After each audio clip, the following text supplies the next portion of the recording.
Assalamualaikum warahmatullahi wabarakatuh. Kami dari kelompok 11 yang beranggotakan Alvina Damayanti NIM 190210101041. Kemudian Fitri Kurnia Rahmawati NIM 190210101097. Dan yang terakhir Muhammad Royhan Nur Bahtiar NIM 190210101058. Kira-kira apa ya yang akan kita bahas? Nah, pada hari ini kita akan membahas mengenai Teorema Pitagoras.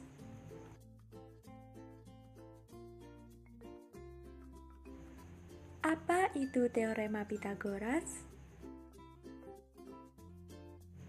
Jadi, Teorema Pitagoras adalah suatu pernyataan mengenai relasi atau hubungan sisi-sisi dalam suatu segitiga siku-siku.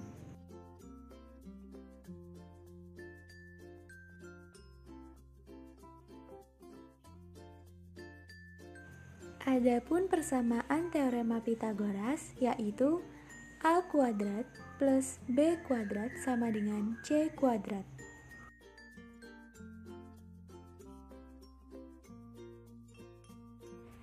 Lalu gimana sih ceritanya teorema ini bisa dinamakan Pitagoras?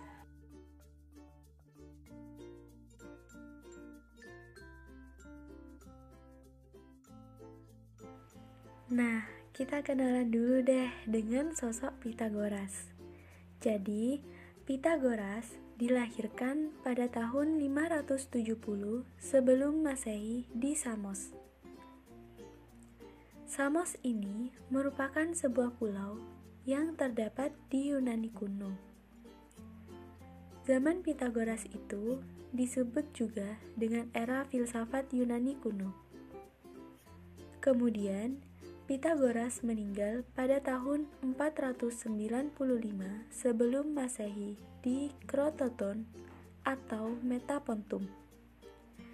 Selama hidupnya, dia suka berkelana ke berbagai macam tempat, seperti Mesir dan Babilonia. Selama perjalanannya, dia mengumpulkan ilmu dari peradaban tempat dia berkunjung. Kemudian, dia mulai menetap di Kroton, Italia. Nah, disinilah Pitagoras mendirikan suatu gerakan atau sekolah bernama Pitagorean.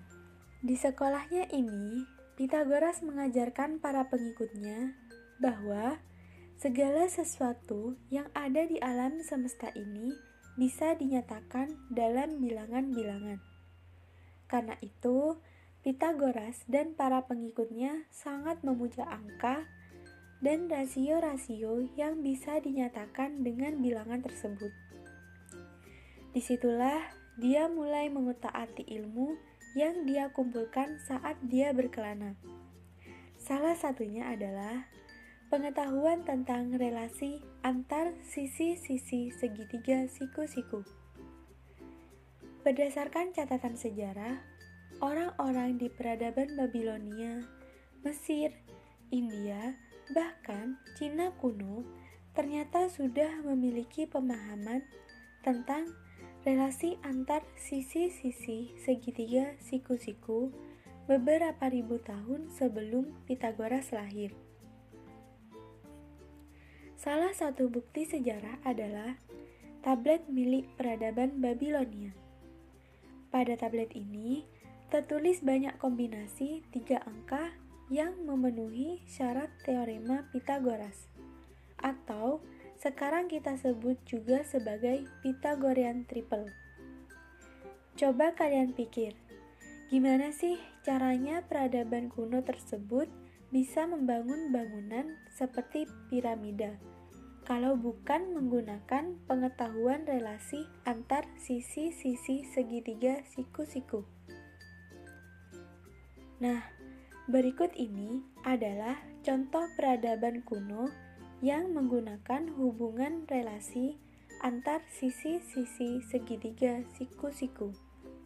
Dalam catatan sejarah umat manusia, urutan peradaban kuno yang menggunakan hubungan relasi antar sisi segitiga diantaranya: yang pertama, piramida Mesir pada tahun 2560 sebelum Masehi.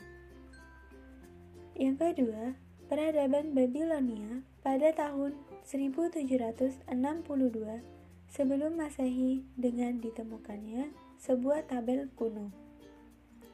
Setelah itu disempurnakan oleh Pythagoras pada tahun 570 sampai 495 sebelum Masehi. Lalu, mengapa malah Pythagoras yang mendapatkan penghargaan dan bahkan namanya dipakai untuk menamai perhitungan relasi antar segitiga siku-siku? Jadi, teorema Pythagoras adalah suatu pernyataan mengenai relasi atau hubungan sisi-sisi dalam suatu segitiga siku-siku.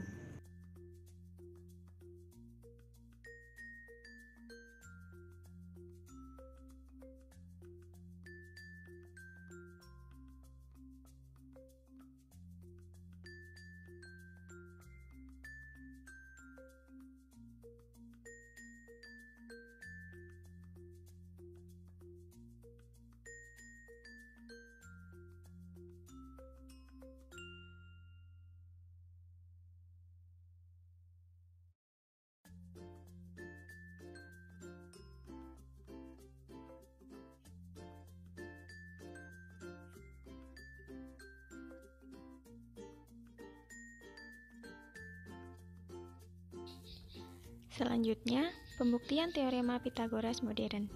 Bagaimana sih pembuktian teorema Pythagoras pada zaman modern ini? Mari kita simak pembahasan berikut. Misalkan, kita punya gambar seperti berikut ini. Pada gambar ini terdapat 4 segitiga siku-siku yang identik. Lalu, keempat segitiga siku-siku tersebut disusun sedemikian rupa sehingga membentuk persegi besar dengan panjang A ditambah B dan sebuah persegi kecil dengan panjang C di dalam persegi besar tersebut.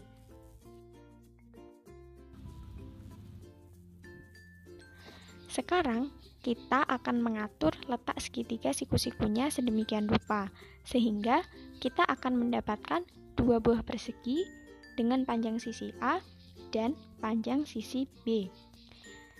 Caranya adalah dengan menggeser segitiga siku-siku berwarna biru dari kiri bawah ke kiri atas.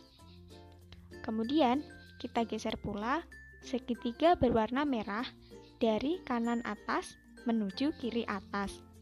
Lalu segitiga oranye dari kiri atas ke kanan bawah sehingga menempel dengan segitiga siku-siku berwarna ungu. Dari proses tersebut, kita akan mendapatkan gambar sebagai berikut.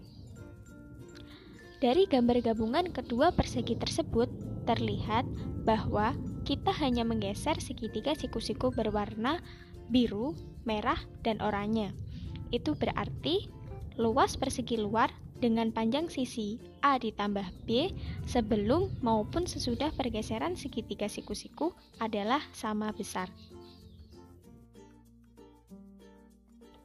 Secara matematis, dapat kita tuliskan bahwa luas persegi sebelum pergeseran sama dengan luas persegi sesudah pergeseran, yaitu C kuadrat ditambah 4 kali luas segitiga siku-siku sama dengan A kuadrat ditambah B kuadrat ditambah 4 kali luas segitiga siku-siku.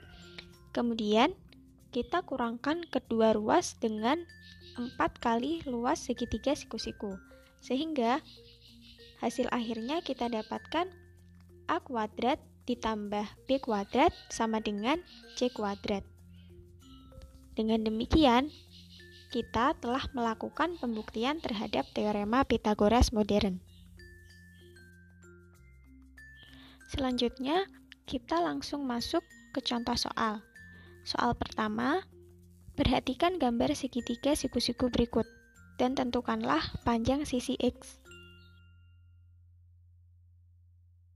Untuk pembahasannya, kita tulis terlebih dahulu yang telah diketahui pada gambar, yaitu panjang sisi BC atau bisa kita tuliskan dengan A adalah 8 cm. Kemudian panjang sisi AC atau bisa kita tuliskan dengan B sama dengan 6 cm. Dan yang ditanyakan pada soal tersebut adalah panjang sisi C atau X. Untuk penyelesaiannya, karena sisi X atau C yang dimaksud adalah sisi terpanjang atau sisi miring, maka pada soal ini berlaku teorema Pythagoras, yaitu C kuadrat sama dengan A kuadrat ditambah B kuadrat. Karena C adalah X, maka bisa kita ganti dengan X kuadrat sama dengan, karena sisi A adalah 8, maka 8 kuadrat ditambah sisi B 6 kuadrat, kemudian X kuadrat sama dengan 64 ditambah 36, sehingga kita dapatkan X kuadrat adalah 100. Kemudian akar dari X kuadrat adalah 10. Jadi, panjang X yang dicari pada segitiga tersebut adalah 10 cm. Contoh soal yang kedua. Pada gambar berikut, panjang DE sama dengan 12 cm, BC sama dengan 20 cm, EF sama dengan 15 cm, dan AB sama dengan 16 cm. Keliling bangun tersebut adalah, pada soal kali ini, kita diberikan dua bangun segitiga dengan gambar seperti berikut. Pertama-tama, kita tuliskan terlebih dahulu informasi apa yang telah kita dapatkan pada soal. Diketahui DE sama dengan 12 cm, BC sama dengan 20 cm, EF sama dengan 15 cm, dan AB sama dengan 16 cm. Ditanya, berapa keliling bangun? Baik, kita lanjut pada penyelesaian soal. Pertama-tama, yang harus kita lakukan adalah mencari panjang sisi yang belum diketahui pada soal. Panjang sisi yang belum diketahui adalah sisi AC dan sisi DF. Kedua sisi tersebut bisa kita cari menggunakan teorema Pythagoras. Perhitungannya sebagai berikut. AC kuadrat sama dengan BC kuadrat min AB kuadrat. BC sendiri sama dengan 20 dan AB sama dengan 16. Maka AC kuadrat sama dengan 20 kuadrat min 16 kuadrat. AC kuadrat sama dengan 400 min 256. AC kuadrat sama dengan 144. Untuk menghilangkan pangkat 2 pada AC, kita akarkan kedua ruas, sehingga akar AC kuadrat sama dengan akar dari 144. AC sama dengan 12 cm. Berikutnya, kita akan mencari DF. DF sendiri bisa kita cari dengan EF kuadrat min DE kuadrat. EF sama dengan 15 dan DE sama dengan 12. Maka DF kuadrat sama dengan 15 kuadrat min 12 kuadrat. DF kuadrat sama dengan 225 min 144. DF kuadrat sama dengan 81. Kita akarkan kedua ruas, sehingga akar DF kuadrat sama dengan akar 81. DF sama dengan 9 cm. Setelah menemukan panjang AC dan panjang DF, kita akan mencari panjang CD dan panjang FA. Jika kita cermati, panjang CD adalah setengah dari panjang AC. Dengan demikian, CD sama dengan AC bagi 2. CD sama dengan 12 dibagi 2. CD sama dengan 6 cm. Untuk panjang FA, panjang DF dikurangi AD. FA sama dengan 9 kurangi 6. FA sama dengan 3 cm. Nah, setelah kita menemukan panjang AC, panjang DF, panjang CD, dan panjang FA, maka kita sudah bisa menghitung keliling dari dua bangun segitiga tersebut. Keliling dua bangun segitiga tersebut adalah BC ditambah CD ditambah AB ditambah AF ditambah DE ditambah EF sama dengan 20 ditambah 6 ditambah 16 ditambah 3 ditambah 12 ditambah 15. Maka hasil akhir dari penjumlahan tersebut adalah 72 cm. Bagaimana teman-teman? Apakah masih bingung?